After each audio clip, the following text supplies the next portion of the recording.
வாழ்க வளமுடன். இன்னைக்கு அட்சய திருதி. இதுக்காக நான் சில பிரசாதங்கள் பண்றேன். சேமியாவை நெய்யில வறுத்துட்டு நல்லா ரெட்டா வறுத்துட்டு நம்ம வேக வைக்கணும். வெந்த பிறகு சுகரு, ஏலக்காய், பச்சை கருப்பூரம் எல்லாம் போட்டு இது பண்ணணும், கலக்கணும். பின்னர் சுகர் போடணும். வெந்த பிறகு பாலை ஊற்றிட்டு மில்க் பேடெல்லாம் போடணும். இப்போ நல்லா கலந்து விட்டுட்டு வறுத்து வைச்ச முந்திரியை ஆட் பண்றேன். முந்திரியை ஆட் பண்ண வேண்டியதான். இது ஒரு எல்லாருக்கும் கொடுக்கலாம், நல்லா இருக்கும். அவல் பாயசம். அவலை வேக வச்சிருக்கேன்.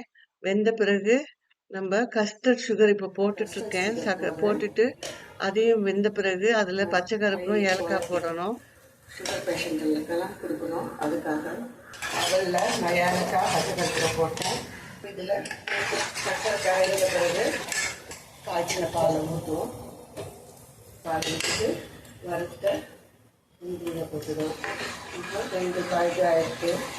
சாமி நைவேத்தியத்துக்கும் ஒரு பாவத்துக்கும் நம்ம லெமன் ரைஸ் கலக்கலாம். நான் எல்லாம் வறுத்து ரெடி பண்ணி வச்சுருக்கேன்.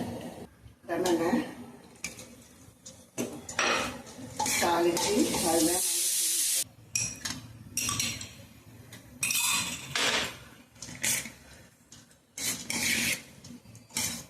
உப்பெல்லாம் போட்டு தாளிக்கும் போது லெமன் நல்லா பிழிஞ்சு வச்சுருக்கேன்.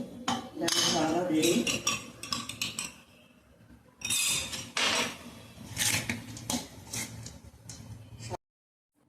தயிர் சாதம் காய வச்சுருக்கேன். 1/2 கிலோ அரிசி. இப்போ நான் எல்லாம் தாளித்து வச்சுருக்கேன். இதை சேர்த்துக்கலாம். உப்பு போட்டுட்டேன். தாளிச்சது இதில் நம்ம தயிரை விட்டு கொஞ்சம் வெண்ணெயை போட்டுக்கலாம். பட்டர் ஆட் பண்ணால் டேஸ்ட்டாக இருக்கும். பட்டர் கொஞ்சமாக போட்டால் டேஸ்ட் தரும்.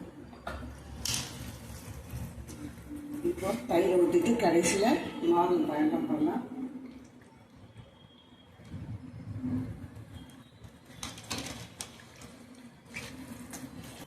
தந்தப்பில் கொஞ்சம் மாவுளம்,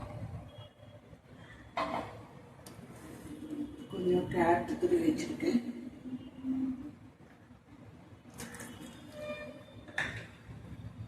கொஞ்சம் கொத்தமல்லி. பார்க்கறதுக்கு அழகாக இருக்குது. ஒரு 10-15 பேருக்கு கொடுக்கலாம். இதுதான் தயிர் சாதம். வெயிலுக்கு ஏற்ற உண்டது. தயிர் சாதம் கொடுத்தாவே ரொம்ப நல்லதுன்றாங்க.